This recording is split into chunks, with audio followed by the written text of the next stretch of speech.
اعوذ باللہ من الشیطان الرجیم بسم اللہ الرحمن الرحیم۔ علوم قرآن درس نمبر 11، بحث علوم قرآن درس 11۔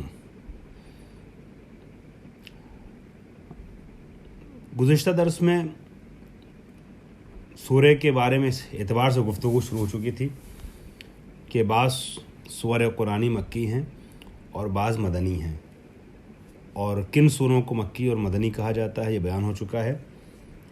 اب آج میں عرض کرنا چاہوں گا کہ مکی اور مدنی سوروں کو پہچاننے کے فائدے کیا کیا ہیں۔ 2-3 فائدے دیکھ لیجئے گا۔ سب سے پہلا فائدہ مکی اور مدنی سوروں کے پہچاننے کا یہ ہے کہ ہیڈنگ ڈالی انہوں نے شناخت تاریخ و تشریعات اسلامی۔ کون سا واقعہ کب رونما ہوا تاریخی اعتبار سے، اور اس کا اسلامی تشریعات میں یعنی فقہ اسلامی میں، قانون اسلامی میں، اسلام کے قانون بنانے میں، اس کو سمجھنے میں کیا کردار ہے کہ قانون کب بنا ہے، کب کون چیز واجب ہوئی ہے، کب کون چیز حرام ہوئی ہے، ٹھیک ہے۔ ان تمام چیزوں کو سمجھنے میں آسانی ہوتی ہے جب سورہ کو مکی اور مدنی سمجھتے ہیں۔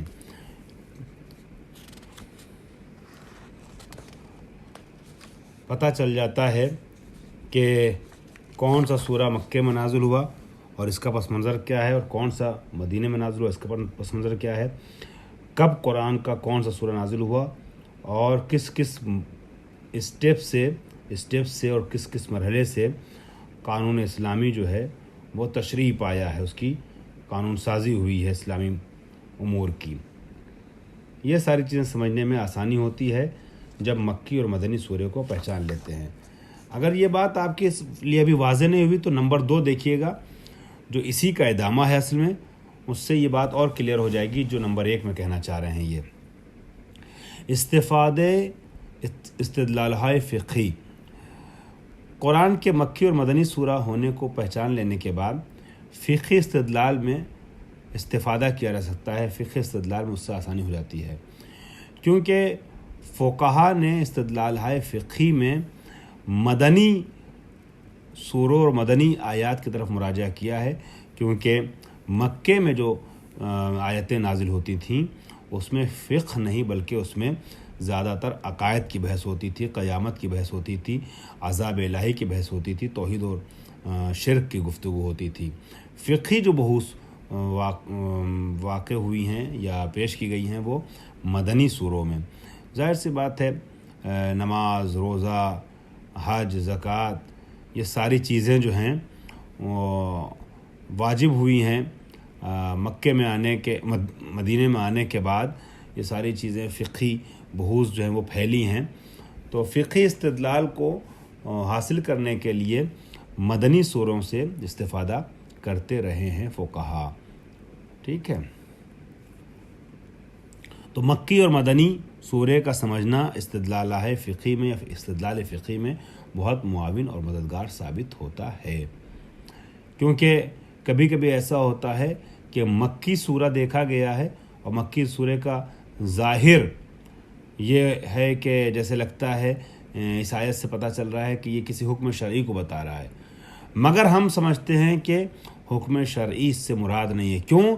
اس لیے کہ حکم شرعی کی تبیین جو شروع ہوئی ہے وہ مدینے میں شروع ہوئی ہے۔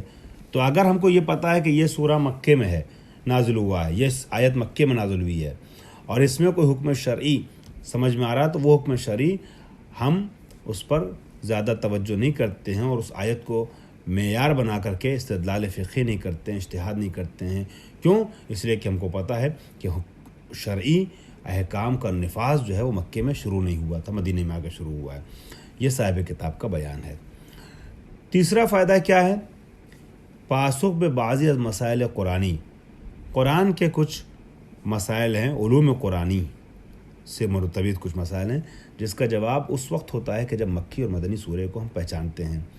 مثال کے طور پہ یہ کون سی آیت ناسخ ہے اور کون سی منسوخ ہے۔ اب بعض مفسرین نے کچھ مکی آیتوں کو ناسخ قرار دیا ہے مدنی آیات کے لیے، تو ہم پلٹ کر کے کہتے ہیں یہ آپ کا کہنا صحیح نہیں ہے۔ کیوں؟ اس لیے کہ جو آیت مکے میں نازل ہوئی ہے وہ مدینے میں بعد میں نازل ہونے والی آیات کے لیے ناسخ کیسے بن سکتی ہے؟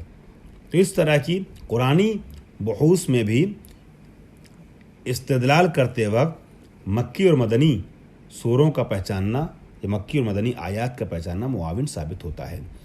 اسی طریقے سے علم کلام کے سلسلے میں بھی مثلا امامت کی بحث ہے یا فضائل اہل بیت سے مرتبط جو گفتگو ہے، اس پر جب گفتگو ہوتی ہے تو ہم یہ دیکھتے ہیں کہ مدنی آیات میں زیادہ اس سلسلے میں گفتگو ہوئی ہے، کیونکہ جب مکے میں آیتیں نازل ہوئی تھیں تو ظاہر سی بات ہے زیادہ تر مشرکین سے مبارزہ تھا، مقابلہ تھا، تو توحیدی آیتیں نازل ہو رہی تھیں، رسالی آیتیں نازل ہو رہی تھیں، اور امامت کے استحکام پر مشتمل اہل بیت کے فضائل پر مشتمل آیات مدینے میں نازل ہوئی ہیں زیادہ تر۔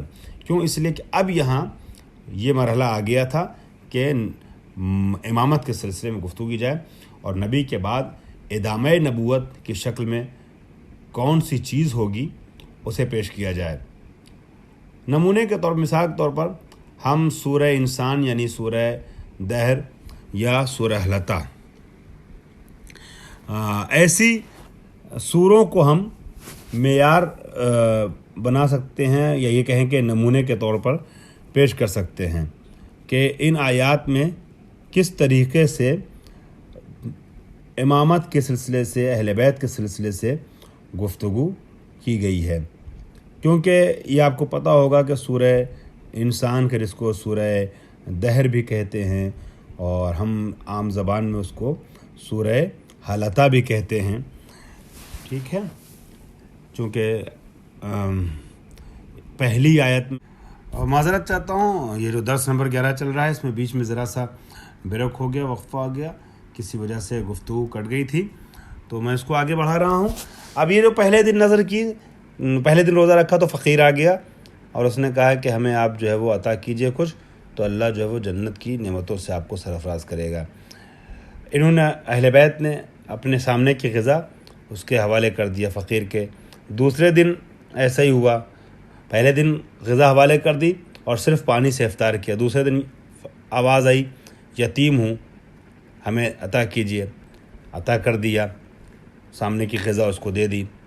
جبکہ امیر المومنین کے حالات ظاہری اعتبار سے اس وقت ایسے تھے کہ 3 دن کی منت پوری کرنے کے لیے، اتارنے کے لیے جو افطار کے وقت غذا چاہیے تو اس کے لیے بھی 3 من جو آپ نے قرض کیا تھا کسی سے، اور اس کے بعد جناب فاطمہ نے اس سے کھانا بنایا تھا، اس سے روٹی بنائی تھی مگر وہ روٹیاں سائل کے حوالے کر دی۔ دوسرے دن یتیم آیا اس کو دے دیا، تیسرے دن اسیر آیا اس کو دے دیا۔ 3 دن لگاتار روزہ رکھا، اور تیسرے دن جب حضرت علی امام حسن امام حسین کے ساتھ نبی کے پاس پہنچے ہیں تو ان کی حالت یہ تھی، ظاہری اعتبار سے جسمانی قوت کے لحاظ سے ایسی کیفیت تھی کہ بدن لرز رہا تھا، ٹھیک ہے، بدن میں لرزہ تھا۔ اور جب جناب فاطمہ کے پاس پیغمبر اکرم آئے ہیں تو دیکھا کہ مصلی پہ بیٹھی ہوئی، محراب میں بیٹھی ہوئی عبادت کر رہی ہیں اور آنکھوں سے آنسو جاری ہیں اور خدا کی تسبیح و تحلیل مشغول ہیں، اور آنکھیں جو ہیں وہ اندر کو دھس گئی ہیں اور شکم جو ہے وہ شدت گرسنگی کی وجہ سے پشت سے جا کے مل گیا ہے، پیٹ اور پیٹ آپس میں مل گئے ہیں، یہ حالت تھی۔ اس وقت پیغمبر اکرم نے ان کی جب حالت کو دیکھا تو اندوہگین ہوئے، غمزدہ ہوئے، تو جبریل امین آتے ہیں اور آنے کے بعد خدا کی طرف سے مبارکباد پیش کرتے ہیں، پروردگار ہم نے آپ کو ہدیہ تبریک سے نوازا ہے کہ آپ کے پاس ایسا خانوادہ ہے جو اس طریقے سے عمل کرنے والا ہے۔ اور سورہ حلقہ کا تحفہ آتا ہے یہاں پر، اب وہ عظیم سورہ جو ہے وہ نازل ہوتا ہے جس میں ارشاد ہوتا ہے حل اتی علی الانسان حین من الدہر لم یکن شیئا مذکورا، کہ انسان کے اوپر ایسا وقت نہیں آیا کہ جب وہ قابل ذکر مخلوق نہ تھا۔ انا خلقنا الانسان من نطفۃ امشاج نبتلیہ فجعلناہ سمیعا بصیرا، انسان کی خلقت کا تذکرہ کیا کہ اس کو کس چیز سے بنایا گیا، اور اس کا تذکرہ ہوا کہ کس طریقے سے اس کو دیکھنے اور سننے کے لائق بنایا۔ پھر انا ہدیناہ السبیل اما شاکرا و اما کفورا کا تذکرہ ہوا کہ ہم نے دونوں راستے دکھا دیے، ہم انسان اپنی مرضی سے جس راستے پر چلے۔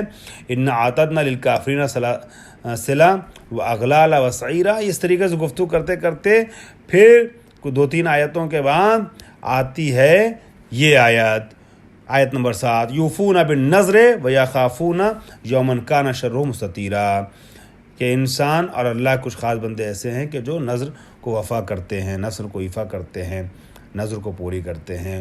اور وَيُطْعِمُونَ الطَّعَامَ عَلَىٰ حُبِّهِ مسکینا و یتیما و اسیرا، اور اللہ کی محبت میں مسکین و یتیم و اسیر کو طعام دیتے ہیں۔ 3 دن لگاتار 3 طریقے کے مانگنے والے آئے تھے، اور پھر اس کے بعد پلٹ کے کہتے ہیں کہ انما نطعمکم لوجہ اللہ لا نرید منکم جزاء ولا شکورا، ہم اللہ کی خوشنودی کے لیے اس کام کو انجام دیتے ہیں، تمہیں غذا دیتے ہیں، اور تم سے پلٹ کر کے ہم جزا اور بدلہ نہیں چاہتے ہیں، شکریہ نہیں چاہتے ہیں۔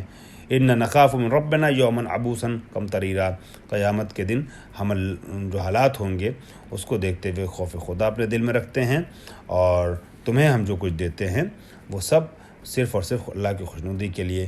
پھر 1-2 آیت کے بعد ارشاد ہوتا ہے وَجَزَاؤُهُمْ بِمَا صَبَرُوا جَنَّةً وَحَرِيرًا، ٹھیک ہے۔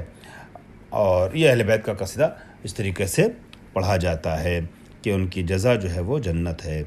خوب تمہارے ذکر کرنا چاہ رہا تھا کہ اب یہ جو آیات نازل ہوئی یہ اہل بیت کے بارے میں نازل ہوئی ہیں، اور یہ مکے کی آیتیں نہیں ہو سکتی ہیں، مدینے کی آیات ہیں شان اہل بیت کو بیان کرنے والی۔ اس کے مقابلے میں عبداللہ ابن زبیر کوشش میں تھا کہ اس کو ثابت کرے کہ یہ فضیلت اہل بیت کی نہیں ہے، مخصوص ان سے نہیں ہے، اور یہ اصرار کر رہا تھا کہ یہ مکے میں یہ آیت نازل ہوئی آیتیں، یہ سورہ نازل ہوا ہے، جبکہ وہ اس چیز کی طرف متوجہ نہیں ہوا کہ مکے میں کوئی اسیر تھا نہیں کہ جو آ کر کے نبی کے دروازے پہ اس طریقے سے مطالبہ کرتا، وہاں سے اس کا جھوٹ جو ہے وہ ثابت ہو جاتا ہے، کذب اس کا ثابت ہو جاتا ہے۔ تو پتہ چلا کہ مکی آیت نہیں، مدنی آیت، اور یہ اہل بیت کے لیے نازل ہوئی ہے۔ اب اس کے بعد سوال یہ پیدا ہوتا ہے کہ کیسے پہچانا جائے کہ کون سی آیت مکی ہے اور کون سی مدنی ہے۔ مدنی آیت یا سورے اور مکی آیت یا سورے کو پہچاننے کا راستہ کیا ہے؟ اس کے 2 اہم ترین اس سلسلے میں بات قابل غور ہے۔ پہلی بات تو یہ ہے کہ اصحاب اور تابعین کے اقوال کو دیکھا جائے گا، چونکہ صحابہ پیغمبر جو تھے، اصحاب پیغمبر، وہ شان نزول وحی سے باخبر تھے، وہیں رہتے تھے، ان کے سامنے کے واقعات ہیں، ان میں جو حق بولنے میں مشہور ہیں ان صحابیوں اور تابعین کی روایات کو لیا جائے گا۔ دوسرے یہ کہ پہچاننے کا طریقہ یہ ہے عقل مندوں کے لیے، پڑھے لکھے لوگوں کے لیے، معتبر لوگوں کے لیے، سمجھدار لوگوں کے لیے، قرآن پر نظر رکھنے والوں کے لیے، کہ سوروں کی کوالٹی کو دیکھیں گے۔ مکی سوروں کا آہنگ الگ ہے، اس کی خصوصیتیں الگ ہیں، اور مدنی سوروں کا آہنگ اور طریقہ اور لہجہ الگ ہے۔ تو ان سوروں کے آہنگ کو دیکھ کر کے، لہجے کو دیکھ کر کے، کلمات اور الفاظ و خصوصیات کو دیکھ کر کے سمجھا جا سکتا ہے کافی حد تک کہ کون سا سورہ مدنی ہے اور کون سا مکی ہے۔ اب اس سلسلے میں چونکہ خصوصیتیں کچھ بیان کرنے میں ٹائم لگ جائے گا، اور یہ درس نمبر 11 ختم ہو رہا ہے، لہٰذا اگلے 12ویں درس میں اس کو آگے بڑھاؤں گا۔ وآخر دعوانا الحمدللہ رب العالمین۔